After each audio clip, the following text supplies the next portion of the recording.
আলোর পথ চ্যানেলে প্রিয় শ্রোতা বন্ধুরা, আশা করি মহান আল্লাহর অশেষ রহমতে সকলেই ভালো আছেন।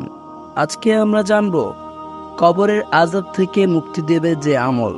হযরত উসমান রাদিয়াল্লাহু আনহু যখন কবরের পাশ দিয়ে যেতেন তখন কান্নায় তার দাড়ি ও বুক ভেসে যেত। লোকেরা জিজ্ঞেস করতো, আপনি জান্নাত ও জাহান্নামের বর্ণনা শুনেও এত বেশি কান্নাকাটি করেন না, কিন্তু কবরের পাশ দিয়ে গেলে এত কান্নাকাটি কেন করেন? তিনি বললেন, আমি হুজুর সাল্লাল্লাহু আলাইহি ওয়াসাল্লামের নিকট শুনেছি, কবর আখিরাতের প্রথম ঘাঁটি। যে ব্যক্তি এখানে নাজাত পেয়ে গেল তার জন্য সমস্ত মঞ্জিল আসান বা সহজ হয়ে যাবে, আর যে ব্যক্তি এখানে মুক্তি পাবে না তার জন্য হাসর নাসর আরো ভয়ানক হয়ে দাঁড়াবে।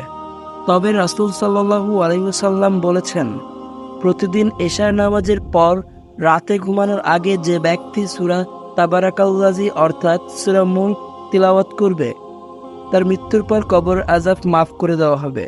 তিরমিজি 2890।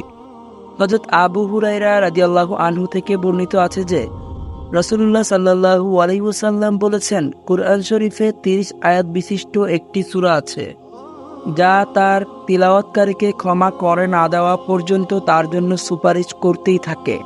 সূরাটি হলো সূরা মুলক। আবু দাউদ 1402।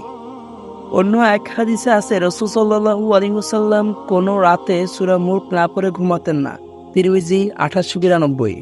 অন্যদিকে আব্দুল্লাহ বিন মাসউদ রাদিয়াল্লাহু আনহু থেকে বর্ণিত, তিনি বলেন, কবরস্থিত ব্যক্তির কাছে পায়ের দিকে দিয়ে ফেরেশতারা শাস্তির জন্য আসতে চাইবে।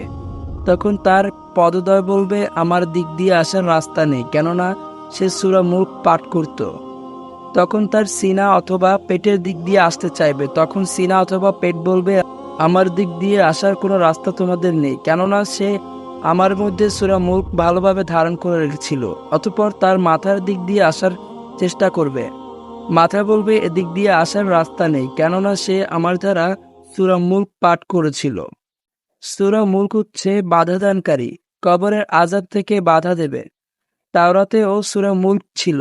যে ব্যক্তি তার রাতে পাঠ করে সে অধিক ও পবিত্র উৎকৃষ্ট আমল করল।